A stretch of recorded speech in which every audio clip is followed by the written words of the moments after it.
Olá, pessoal, tudo bem com vocês? Mais uma vez estamos aqui para mergulharmos no Evangelho. Hoje é o capítulo 7, essa é a 15ª meditação e vamos em frente, né?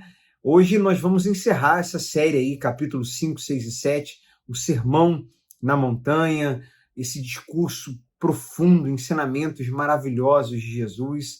O capítulo 7 é um pouco menor do que o 6, menor do que o 5, que é o maior desses três, e vamos orar para que o Espírito Santo ilumine o nosso entendimento, para que ele fale conosco, para que ele nos use também nessa meditação, tá bom?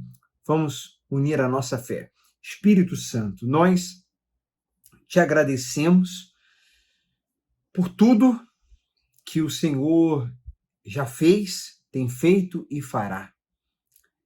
Está fazendo nessa obra, tua obra em nós. Muito, muito obrigado pelo sacrifício na cruz.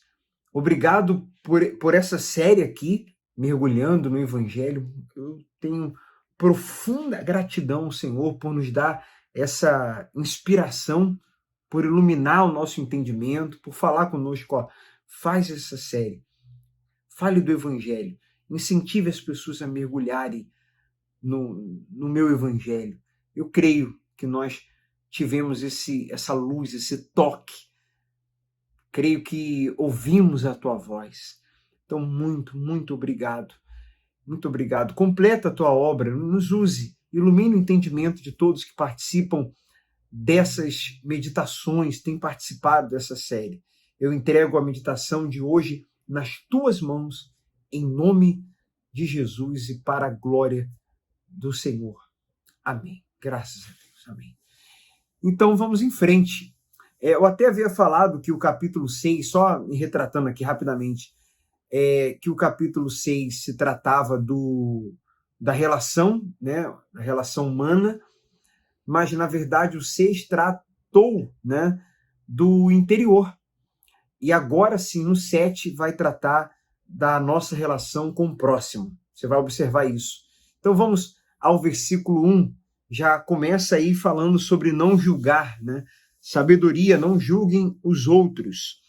Não julguem para não serem julgados, pois vocês serão julgados pelo modo como julgam os outros. O padrão de medida, isso aqui é importante a gente entender, ó, o padrão de medida que adotarem será usado para medi-los. Então, nesses versículos aqui, do 1 ao 5, que fala sobre não julgar, ele se refere ao julgamento hipócrita. Nós vamos ler aqui no próximo versículo. O julgamento hipócrita é quando a gente julga por algo que também fazemos, ou que faríamos. É aquilo que nós falamos na meditação anterior, né?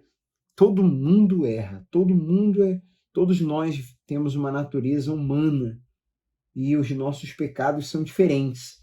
E quem não vive mais no pecado, graças a Deus por isso, um dia viveu, não é verdade? Então nós não somos superiores a ninguém, a gente precisa ter isso dentro de nós.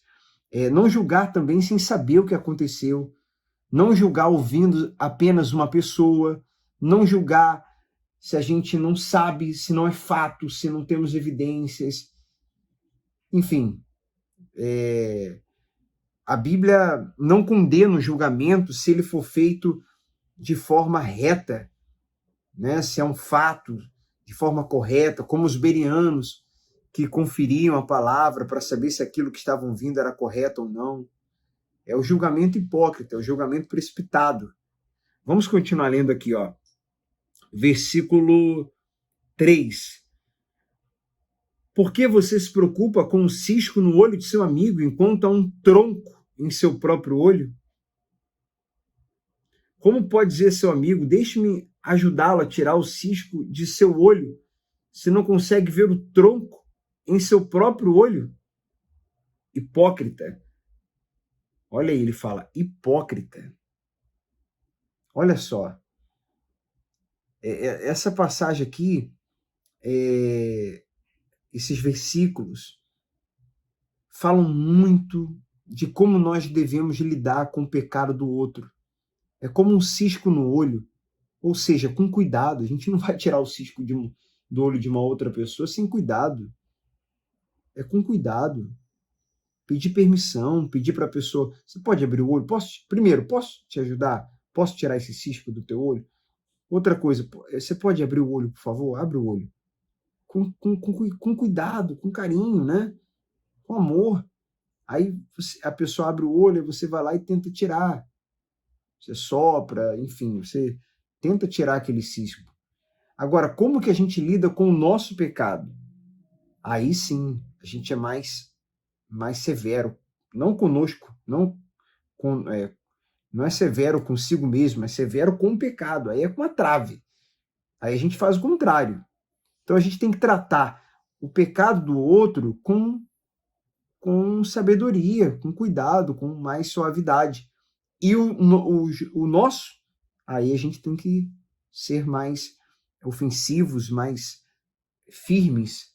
E como nós lemos lá no capítulo 5, foi no 5 ou no 6? Acho que no 5, que fala, se o teu olho direito te faz tropeçar, arranca-o. Aí fala até de uma certa radicalidade, né? Mas com respeito ao pecado do outro é diferente. A gente tem que ter essa sabedoria, né? Olhar para nós mesmos. Olhar primeiro para nós mesmos. A gente não está criticando no outro uma coisa que a gente já fez, que a gente faz. Ou se estivesse no lugar dele, faria também. Muito cuidado com respeito a isso. Muito cuidado mesmo. E aqui fala, versículo 6, não deem... desculpa, no 5 ele diz, hipócrita, terminando aí o 5, primeiro livre-se do tronco em seu olho, então você verá o suficiente para tirar o cisco do olho de seu amigo. Então, o julgamento que Jesus condena é o julgamento hipócrita. Está falando do outro e faz igual, faz parecido, já fez, fazia também. Sabedoria, não joguem pérolas aos porcos, versículo 6. Não deem o que é santo aos cães, nem joguem pérolas aos porcos, pois os porcos pisotearão as pérolas, e os cães se voltarão contra vocês e o atacarão. Não é qualquer pessoa que está em condições de ser ajudada. Pelo menos em alguns momentos, não. Agora, não. Nesse momento, não. Pode ser que um dia tenha condições. Mas agora ela não está dando valor, não quer ouvir, né? Então, ela vai entender o seu conselho, que é de bom coração, como uma agressão. Então, essa pessoa não está preparada agora para ser ajudada, né? Cabe a gente orar. Não é que vamos desistir, mas orar e esperar o momento oportuno. É isso que essa passagem quer dizer. Então, vamos refletir sobre isso. A gente julga muito, né? A gente precisa trabalhar na nossa cabeça, passar a olhar as pessoas, até que se prove o contrário, a princípio, como inocentes. Então, e verificar, né? Os fatos, esperar, analisar, ouvir sempre os dois lados. Nós temos muitos ensinamentos para tirar daqui, nesses primeiros 6 versículos de Mateus. Vamos seguir então aqui, no versículo 7. Peçam e receberão. Procurem e encontrarão. Batam e a porta lhes será aberta. Pois todos que pedem, recebem. Todos que procuram, encontram. E para todos que batem, a porta é aberta. Respondam: se seu filho lhe pedir pão, você lhe dará uma pedra? Ou se pedir um peixe, você lhe dará uma cobra?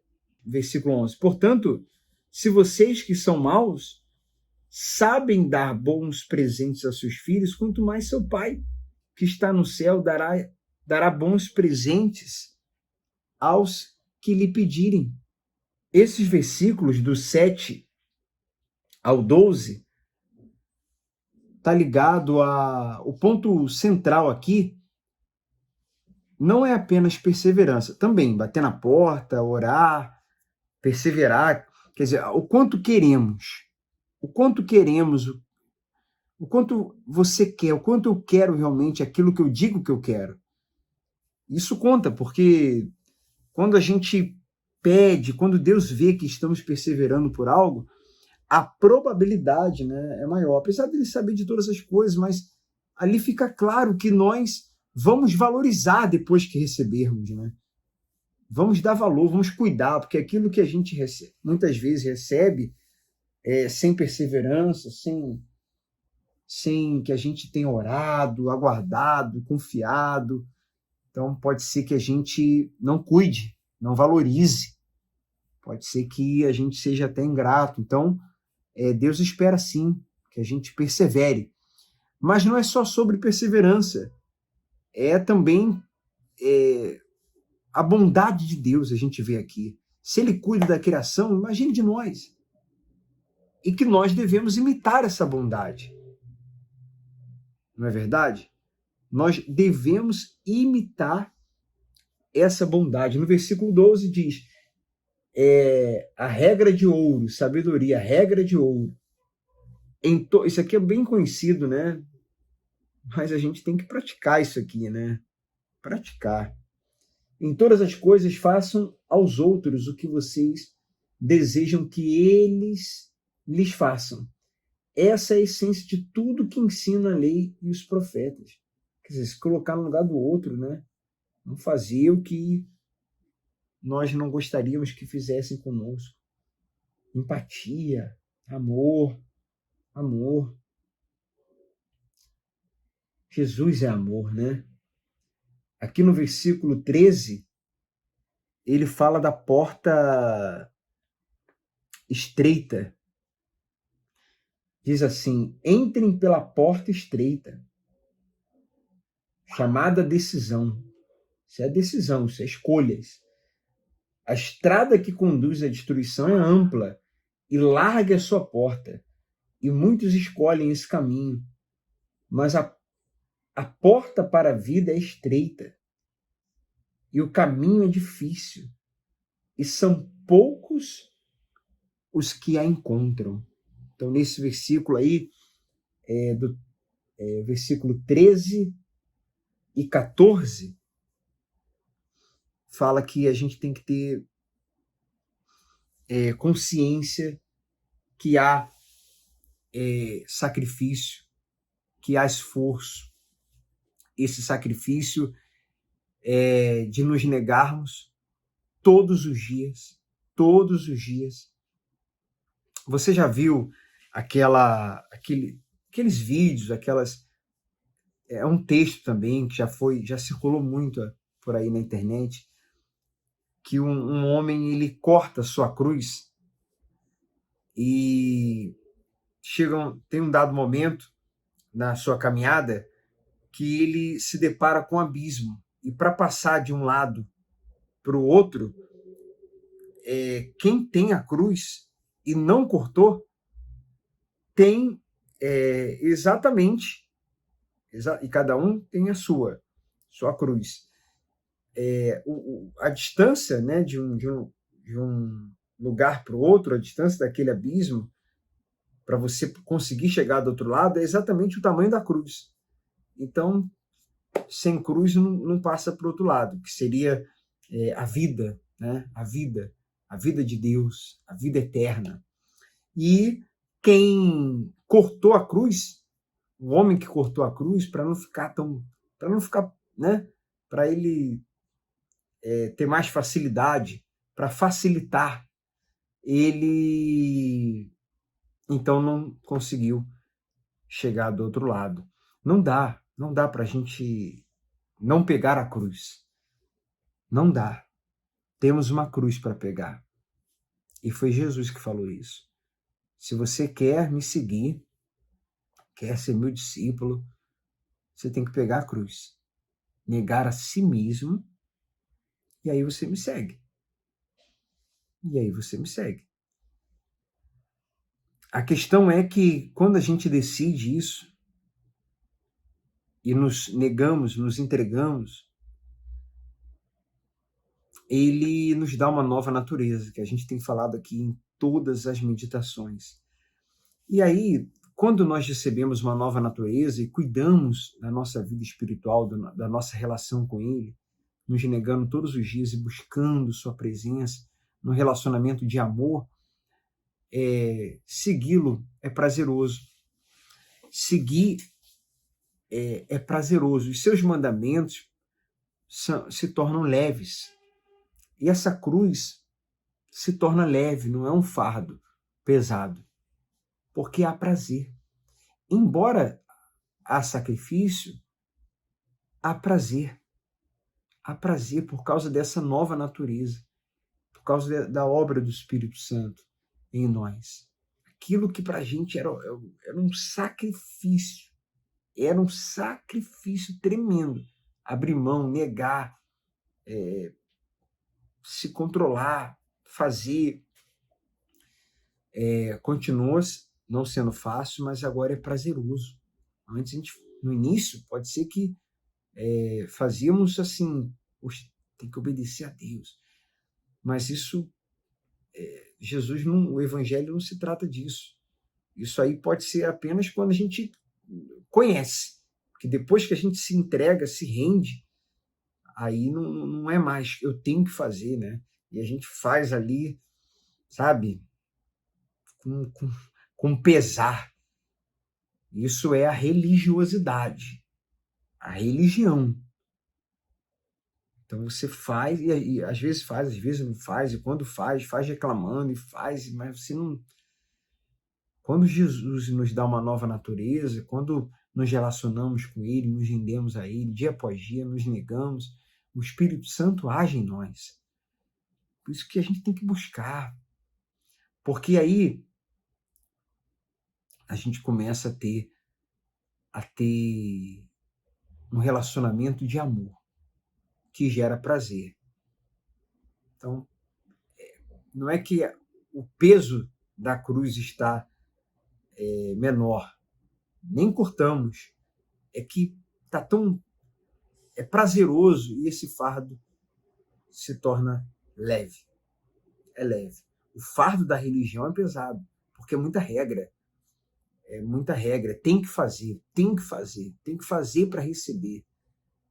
Essa questão de meritocracia, a graça vem e acaba com isso. A gente não merecia, ele já fez. E agora a gente responde ao que ele fez. Ele nos amou primeiro e agora a gente o ama. A gente tem uma profunda gratidão e esse amor vai, à medida que nos entregamos, buscamos, o Espírito Santo vai trabalhando em nós e esse amor vai crescendo. Esse amor por ele. Pense nisso. Vamos seguir lendo aí, vamos seguir meditando. No versículo 15, né? Tome cuidado com os falsos profetas, que vêm disfarçados de ovelhas, mas que, na verdade, são lobos esfomeados. Olha só. Olha esse versículo, hein? Quer dizer, tem os falsos profetas, né? Esse versículo 15, a gente tem que sempre observar os versículos anteriores. Tá falando do quê? Tá falando do que antes? Os versículos anteriores, né? Esse capítulo aqui. Qual é o contexto? Então ele vem falando da porta larga, porta estreita. Uma das características do falso profeta é pregar a porta larga, é pregar a facilidade, é ir para o extremo, pregar como se não precisasse de cruz, ou como se não tivesse problema cortar um pedacinho da cruz. Entende? Essa é uma das formas de identificar a falsa pregação ou o falso profeta. As pessoas se relacionam com o profeta muitas vezes pelo que ele fala, pelo se agrada a ela ou não. Mas isso aí, o verdadeiro profeta não está preocupado em agradar, não. Ele está preocupado, aliás, ele só está preocupado em agradar a Deus e não os seus ouvintes. E não os seus ouvintes. Então você conhece pelos frutos. Vamos continuar lendo aí, ó. os identificarão por seus frutos. É possível colher uvas de espinheiros ou figos de ervas daninhas? Da mesma forma, a árvore boa produz frutos bons, e a árvore ruim produz frutos ruins. Quer dizer, pelos frutos que a gente conhece, né? Uma pessoa. Se o que ele está dizendo, principalmente se o que ele está de acordo com o Evangelho, está de acordo com os frutos do Espírito Santo. E olha, pessoal, o que são frutos? O que são frutos? Eu até interrompi a tela aí para poder falar aqui olhando, né? Para você poder me ver. Em alguns momentos a gente faz isso. O que são frutos? Frutos é fazer a vontade de Deus. Fazer a vontade do Pai. Se aquela pessoa, se aquele profeta faz a vontade de Deus, faz a vontade do Pai. Não é se ele tem dons, não são os dons, não é sobre os dons, habilidades. Se a reunião que aquele profeta, que aquela pessoa faz, aquela pessoa que profetiza a palavra, que prega a palavra, enche ou não, se arrasta multidões ou não. Não é sobre isso, porque uma pessoa pode estar arrastando multidões e não fazendo. Aliás, é até mais fácil, né? Se não prega uma mensagem cristocêntrica, é até mais fácil arrastar multidões. Então não é sobre isso. Uma pessoa pode estar com um pouquinho de gente ali, ela e mais 2, 3, e fazer a vontade de Deus. Aliás, o que tem por aí, né, no geral, são pessoas que no início ainda faziam a vontade de Deus. Não se vendiam, não se rendiam, mas depois se venderam, se renderam exatamente a números, a querer multidões. E aí você, para ter multidões, às vezes quebra princípios. Então não é sobre multidões, não é sobre dom, não é habilidade, não é se a pessoa é bacana, se é simpática, se é legal. Não é sobre isso. São frutos. É se faz a vontade do Pai. E às vezes você percebe isso só convivendo. Só convivendo. Convivendo. Então tem muita idolatria por aí, né? Tem muita idolatria, muita falta de discernimento, muita gente seguindo falsos profetas porque a pessoa idolatra. Como se fosse um absoluto homem de Deus, mas só que a pessoa nem conhece. E fazem isso também com políticos, e fazem isso com... Existem vários tipos de idolatria. Você nem conhece a pessoa. Você não conhece nada. Ou quase nada. Por que tanta veneração assim? Agora, por outro lado, ouça quem conviveu, ouça quem conhece. Bem, é isso. São os frutos. E assim, os nossos frutos, né?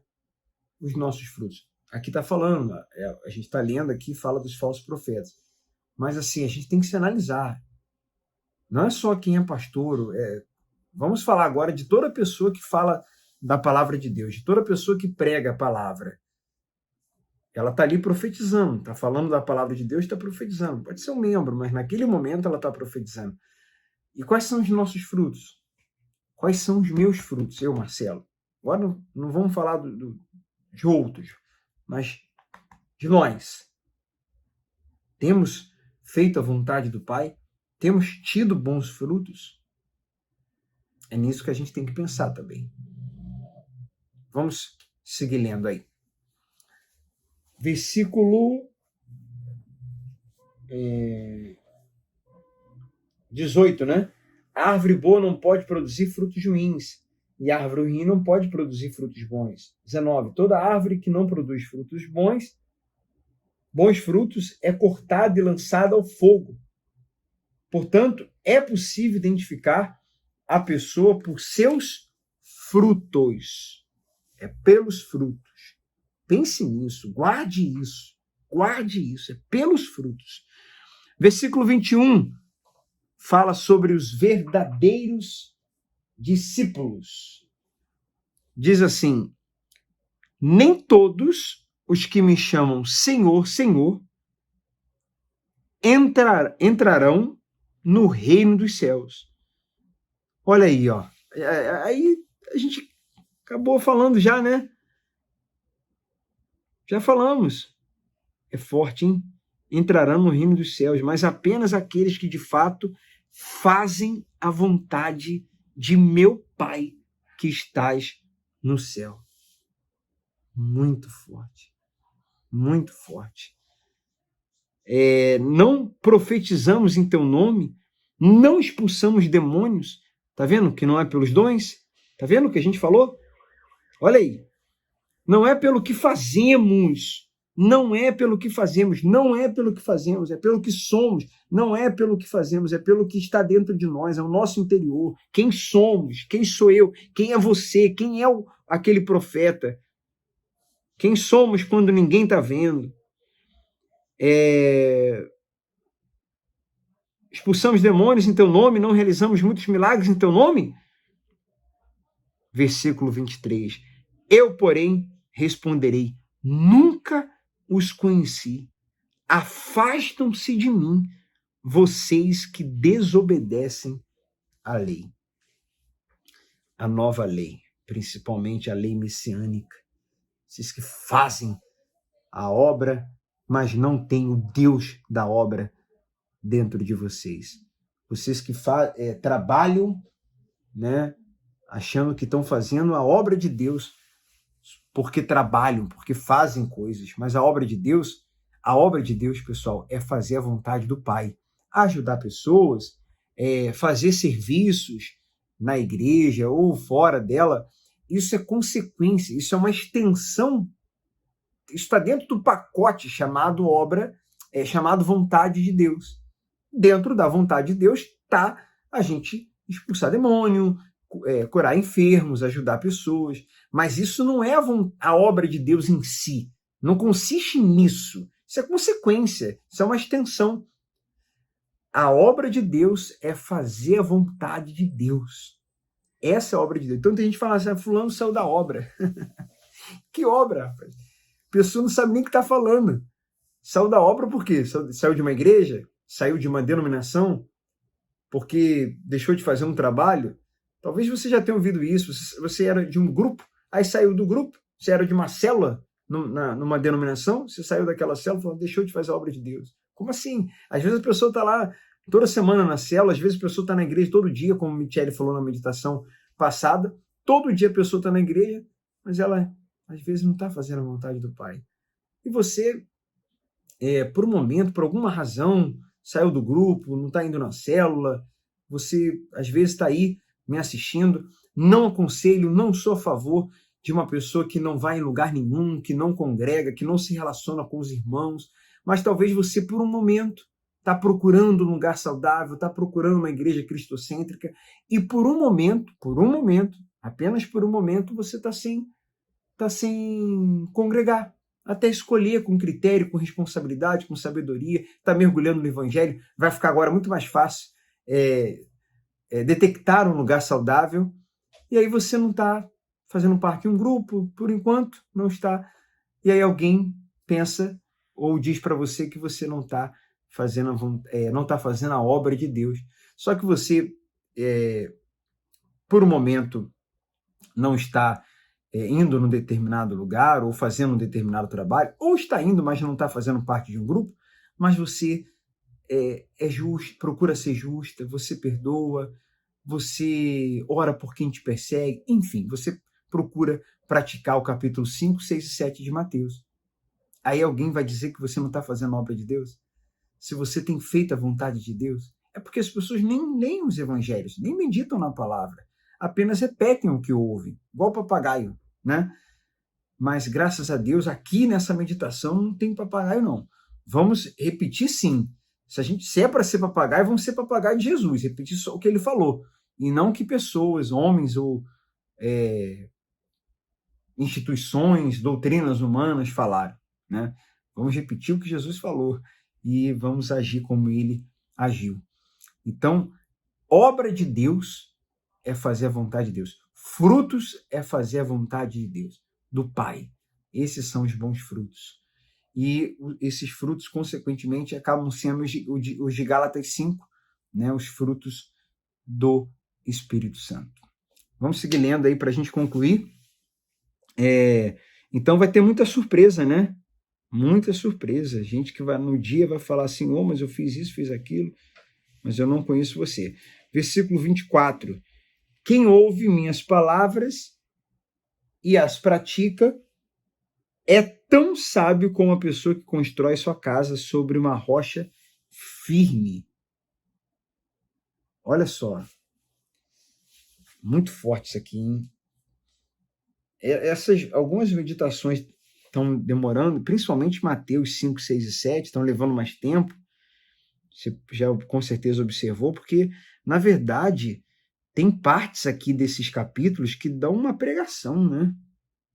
Uma pregação. São várias pregações dentro de um capítulo.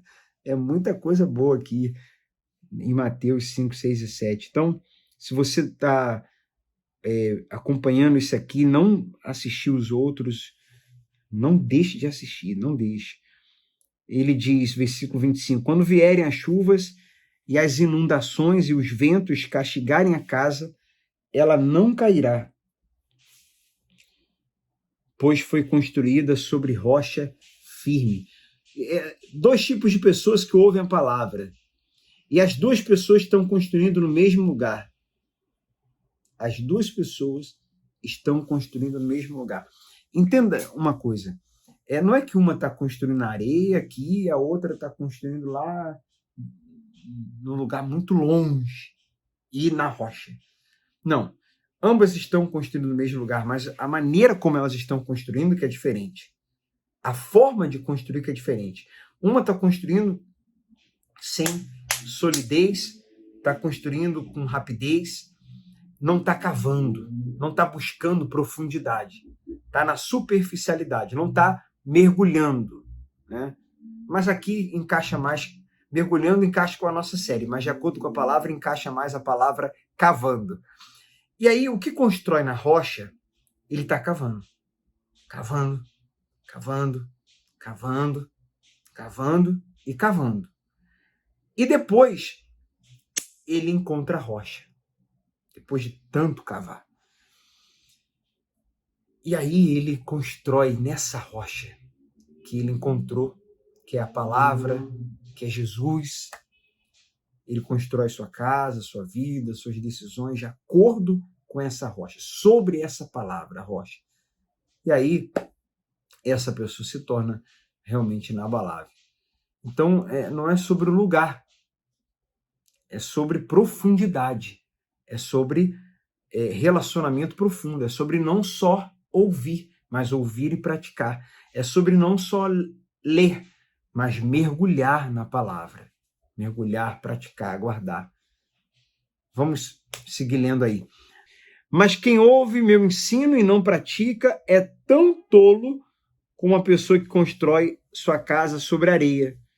Quando vierem as chuvas e as inundações e os ventos castigarem a casa, ela cairá com grande estrondo.